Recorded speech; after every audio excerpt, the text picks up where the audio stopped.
Hi, I'm Professor Scott Fries, and this is CMPS 130, Scientific Programming with Python. So I want to tell you a little bit about what this course is all about, or what it's really geared for. I've designed the course for sort of two sets of audiences. The first audience are people who really haven't had any experience programming. So this is truly an introductory programming course where you're going to learn Python. And the goal here is that you learn enough about programming to be able to appreciate what goes on, what's involved in it, be able to write some programs on your own to maybe help you out in any task you're doing in your career or major.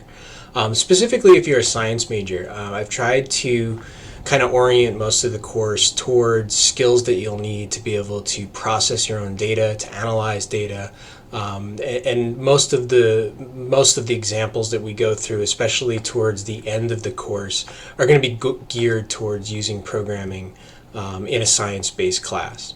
So if you've never programmed before, this is a good place to start. This is a good course to go in, but I will tell you that it's going to be challenging. We're going to move very fast. You're going to cover a lot of concepts in computer science that are not typical for an introductory programming course. So you should expect to have to work hard to stay on pace. It's geared towards students who do have good problem solving skills, good math oriented skills. Those are the students that are probably going to be successful with this. But I've tried to keep in mind the fact that there's going to be some people that are taking this course that have already learned programming. So, if you're a computer science major, you've already learned C++, you've probably already seen other languages. The beginning of this course might seem a little too introductory for you, so you don't be too alarmed by the first couple of modules. The first few lectures that you see, they're going to be pretty basic. But I do think that it's important for you to learn languages like Python.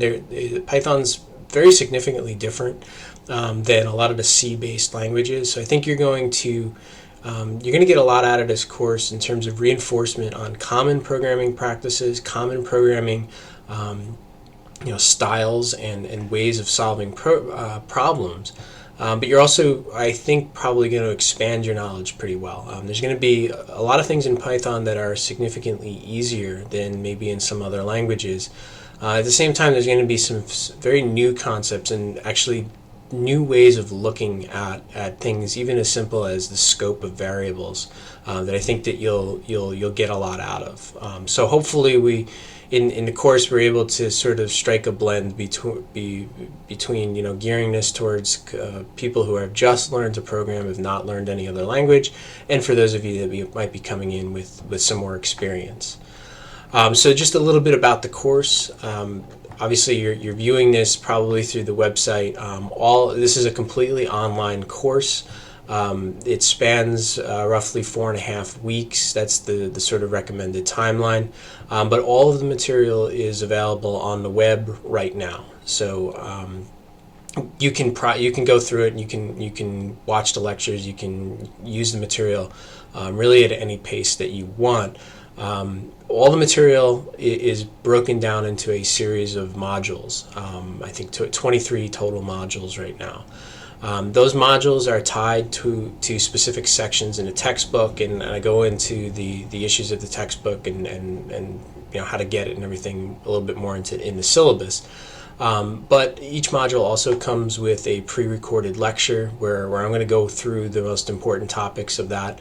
I'll also assign programming exercises that are not for you to turn in, but they're for you to practice programming. And I'm going to remind you a lot during the videos that we cover how important I think it is that you do these programming exercises yourself and you sort of struggle through them if need be, rather than looking at solutions. One of the most common things that I'm going to keep repeating, you're going to get tired of me saying it, is that you don't learn to program by reading the textbook. You don't learn to program by watching me program. You learn by doing it. And so in many of these modules, I'll assign several programming exercises. Each exercise does have a recorded solution that I go through and kind of explain how I solve the problem. The source code is there as well. But you want to try to look through that first yourself. So as I said, the material can be accessed at any time. I provided a recommended sequence for each week of this of the semester.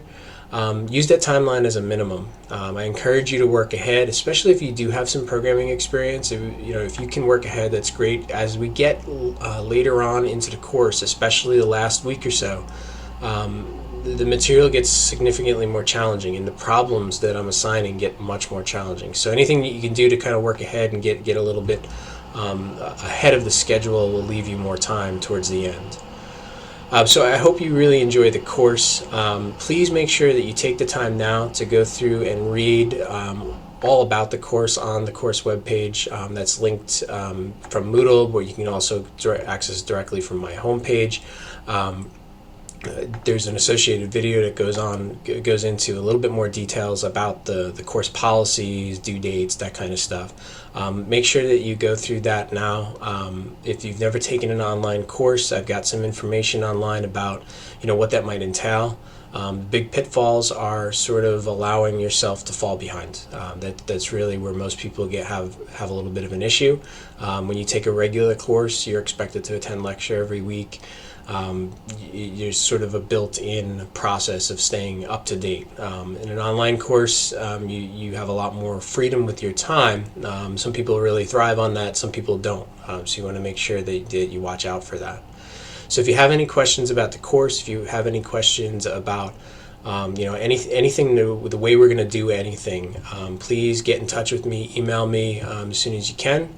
Best way to contact me is email, and I'm at sfrees, sfrees, @ramapo.edu. Thanks.